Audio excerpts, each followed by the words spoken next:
vertices 3. Alors,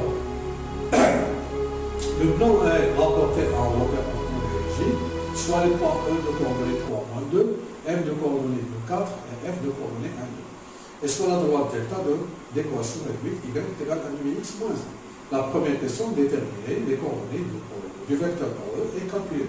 Alors moi j'ai placé ces points ici. Voilà. Le point E de coordonnées 3, 2, le point M de coordonnées 2, 4 et le point M de coordonnées 1 et 2. Et on a ici l'équation delta est égale à, donc delta pour équation réduite, Y est égal à 2x moins 1. Donc, pour la première question, qui est simple bien sûr, alors c'est évident, donc tout simplement, notez bien que le vecteur OE a pour coordonnées XE moins XO et YE moins YO. Donc finalement, c'est XE c'est 3. N'oubliez pas que les coordonnées de E sont 0, 0. Les coordonnées de O sont 0, 0. De I, puisque J c'est le repère, 1, 0 et J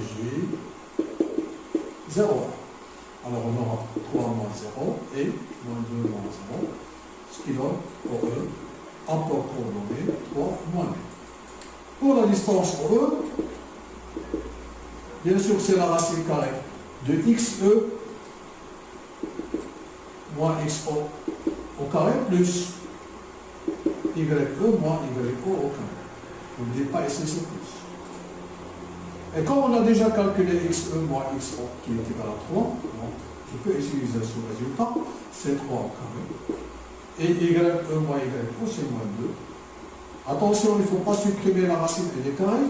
Ici on a un champ. Donc on doit calculer d'abord les carrés, c'est 9. Et attention, moins 2 au carré c'est 4.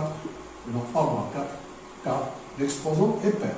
Finalement, on aura, c'est la racine carrée de plus. Voilà, c'est très simple pour la première équation. Pour la deuxième équation, pour la deuxième question. Pour la deuxième question,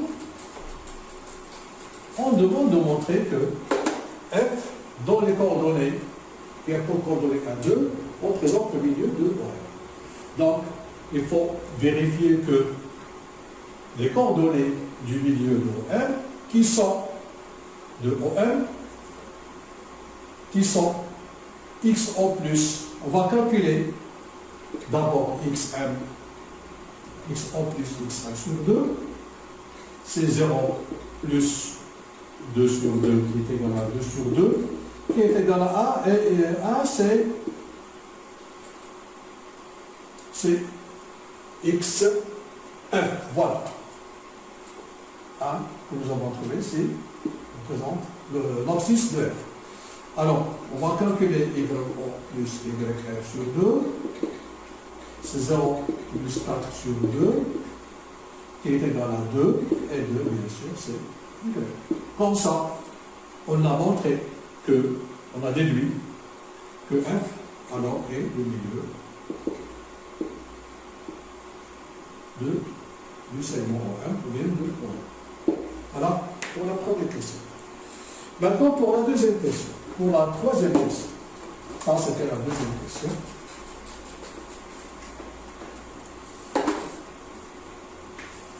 Pour la deuxième question, déterminer HB, et non pas graphiquement, les coordonnées des points d'intersection de la droite delta, qui a pour équation réduite Y égale à x moins 1, avec quoi? Avec les axes du repère. Alors, les axes du repère, il y a deux axes. Il y a l'axe des abscisses et l'axe des orgones. Bon, si je prends un exemple quelconque, si je prends une droite quelconque, par exemple, une droite ici, on va la mettre par exemple D, si cette droite coupe les deux axes, l'axe des abscisses et l'axe des ordonnées, un deux points, remarquez bien que si j'appelle ce point H par exemple, ici j'appelle ce point G par exemple, alors ce point H aura pour ordonner 0 et ce point G qui a pour abscisse 0. Voilà la première ordre. Si une droite coupe l'axe des abscisses en un point, alors ce point on peut ordonner 0. Et s'il coupe l'axe des ordonnées un point, alors pour ce point, son abscisse cette fois-ci c'est 0. Donc, et c'est pour la droite delta, alors on va tout simplement chercher l'abscisse du point de delta dont l'ordonnée c'est 0 et on va chercher ici l'ordonnée du point de delta dont l'abscisse qui est égal à 0. Voilà la question. Et bien sûr, algébrique. Alors on revient à notre exemple. Alors je prends la question ici. Voilà.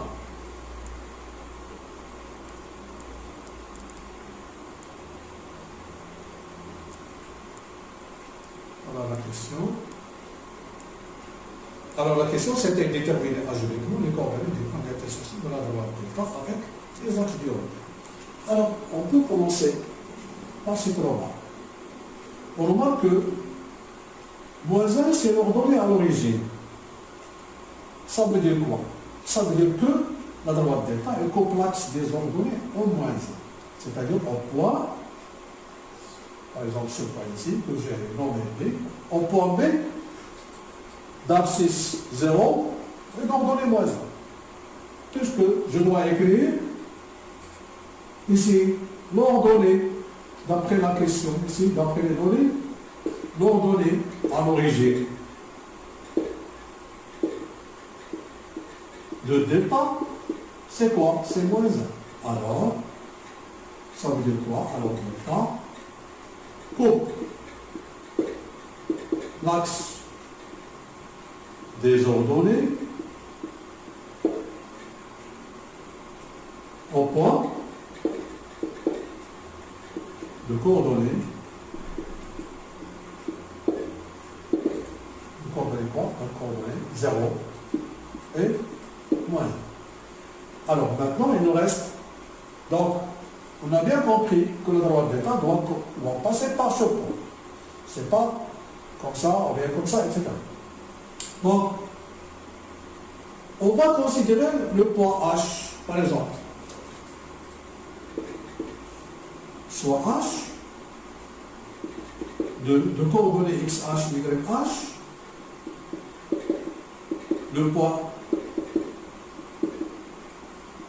d'intersection de delta avec l'axe des abscisses. Alors, qu'est-ce que j'ai dit? Si la droite delta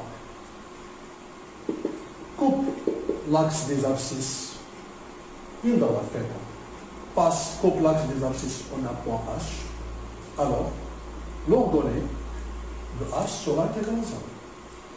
Bien sûr, ici on doit calculer XH. Donc H a pour coordonnée XH 0. Voilà. On a bien compris que l'ordonnée de H sera égale à 0.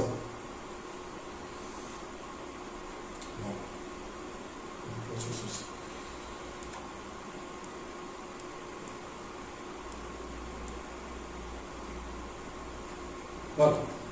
Maintenant, on veut calculer la valeur de XH. Bien sûr, on a le point H de coordonnées x à 0 appartient bien sûr à delta. Et n'oubliez pas que delta a pour équation limite y égale à x moins 1. Ça veut dire quoi? Que les coordonnées de H vérifient cette équation. Qu'est-ce qu'on va noter? Que x, y, h qui est égal à 0 est égal à 1 demi fois xh moins 1. Donc, on va transposer le moins 1 ici, donc on aura 1 demi xh est égal à 1. Finalement, xh est égal à 2 fois 1 qui est égal à 2. En conclusion, les coordonnées de h est le couple de 0. Ça veut dire quoi? Que nous avons maintenant comme conclusion, qu'est-ce qu'on va noter comme conclusion? Il faut bien noter à la fin, comme conclusion, il faut noter ici, conclusion. La droite delta coupe l'axe des abscisses au point de coordonnées de 0 et coupe l'axe des ordonnées au point de coordonnées 0, moins 0. Et comme ici on a deux points de delta, voilà le premier point ici et le deuxième point ici, alors la droite delta, bien sûr, il va passer par ce point que nous avons nommé H et par ce point de coordonnées 0, moins 1, vous pouvez le nommer bien ce que vous voulez. Et la droite delta, bien sûr, voilà la droite delta. Alors j'efface ceci. Bon. Ici c'est طريقة يعني نسيت الطريقة هاد الطريقة اللي شفنا يعني يمكن تعقل عليها دو نوتر فاسون يعني عندنا لا droite delta pour l'équation y est égale à 1 demi x moins 1. On va dresser un tableau de la façon suivante, mais c'est mieux de faire la première façon pour expliquer. Donc c'est x, y, m, x, y. Alors, si on commence par l'intersection de la droite delta avec l'axe des ordonnées, nous avons dit que ce point, bien sûr, a pour ordonnée 0. Alors ici, a pour ordonnée 0. On va choisir pour y 0 et on va calculer x, comme on a fait ici. On va remplacer y par 0. Alors on a trouvé 0 égale à 1 demi x moins 1. Donc 1 demi x égale à 1. Donc x est égal à 2. Comme ça, on a bien x égale à 2. Et le point suivant, que nous avons par exemple nommé h, pour coordonnées de 0, c'est l'intersection de la droite delta avec l'axe des abscisses. Au contraire, pour ici, donc ici on va choisir x égale à 0 et on a calculé y. Ici, on va faire le contraire, on va choisir x, c'est 0 pour calculer l'ordonnée. C'est très simple, il suffit tout simplement de remplacer x par 0. 1 demi fois 0 c'est 0, 0 moins 1 c'est pas 0. Et comme ça, on aura, si je nomme le point ici, b moins 1. Et on va conclure ici que la droite delta coupe l'axe des abscisses au point h de coordonnées de 0 et l'axe des ordonnées au point de coordonnées 0 moins 1. Et on trace. Après, on trace ici, là, la droite.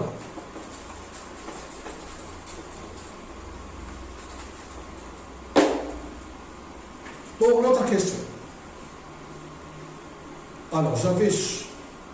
Bon, j'efface tout ici. J'efface tout ici.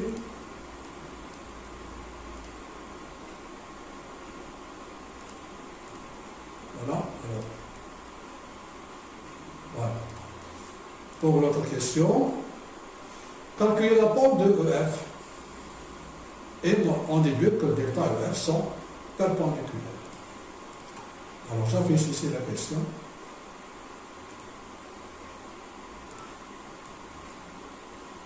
Voilà.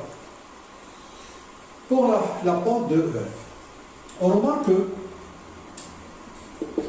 on a les coordonnées de E sont 3 et moins 2.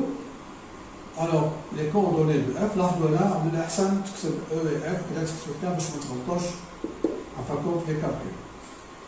Donc, F, voilà, et 1 et 2. On remarque que XE, ici, différent de XF. Bien sûr, lorsque deux points ils ont même abscisse, la pente est indéterminée. Alors la pente de f, soit A, la pente de f, c'est-à-dire le coefficient directeur de f, alors la pente, c'est YF moins YE sur XF moins XE. On peut commencer par ici. Donc, qu'est-ce qu'on aura ici? XF, c'est 2. N'oubliez pas C2 moins 2, c'est 2 plus 2. C'est XF, c'est 1 moins 3, 4 sur moins 2, qui est égal à moins 2. Voilà la pente de la droite E. Donc, on peut noter comme ça, MEF est égal à 2. En conclusion, on déduit que delta et EF sont perpendiculaires. Vous savez que pour que deux droites soient perpendiculaires, il suffit tout simplement que le produit de leur coefficient directeur ou bien de leur pente soit égal à moins 1. Donc, on a ici la pente de delta, d'après l'équation réduite, c'est 1,5.